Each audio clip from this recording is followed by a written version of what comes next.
Nous célébrons aujourd'hui le 14e dimanche du temps ordinaire. Et le thème de notre prédication, c'est la mission de consolation. Tiré du livre d'Isaïe, chapitre 66, verset 13. Il est écrit: « Comme d'un homme que sa mère réconforte, c'est moi qui ainsi vous réconforterai. » Nous allons voir dans un premier temps qu'est-ce que la vraie consolation selon le cœur maternel de Dieu. Ensuite, quelles sont nos fausses consolations. Et enfin, comment bien consoler, particulièrement consoler notre peuple en Afrique qui est souvent dans la désolation. Premier point, la consolation comme réponse divine à la désolation, à la lamentation, à l'exil. En effet, la consolation produit la joie, l'espérance, la charité active pour aider et nous fortifier dans les trois vertus théologales. Et son résultat final, c'est la paix. La paix dans nos cœurs, la paix dans nos maisons.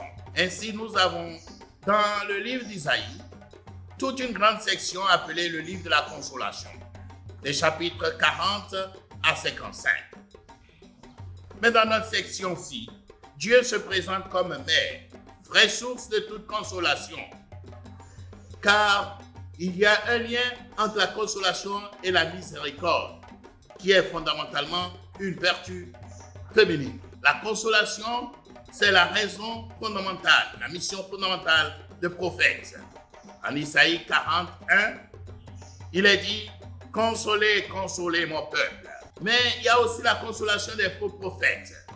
Et ainsi parle le Seigneur à leur propos. « Tes prophètes ont des visions pour toi, Israël, du vide et de l'insipide. Ils ne dévoilent pas ta perversité, ce qui retournerait ta situation. Ils ont des visions pour toi, proclamation et vide et séduction. » Livre des Lamentations, chapitre 2, verset 24. Les fausses consolations sont des promesses humaines, mielleuses, des mensonges et des illusions, annonçant de fausses paix, comme la paix perse, la paix grecque, la paix romaine, dans l'Antiquité, sous l'égide de dieux faux, comme chez les marchands d'illusions actuels en Afrique. Comment bien consoler? Deuxième point. Pour bien consoler, il faut voir la réalité de façon critique, avec foi, espérance et amour. Être vrai, authentique et branché sur le réel.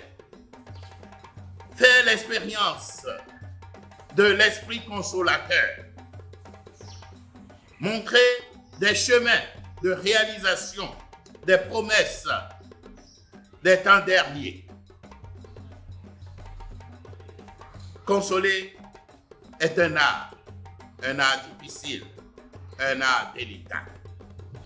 Il nous faut prier donc le Seigneur qui nous apprenne cet art de la consolation, qui nous inspire, que nous ne prétendions pas consoler simplement par nos propres forces, par nos bonnes intentions, mais que la consolation vienne vraiment de lui et qu'il mette sur nos lèvres des paroles de consolation pour consoler notre peuple actuel qui est dans la souffrance et la désolation.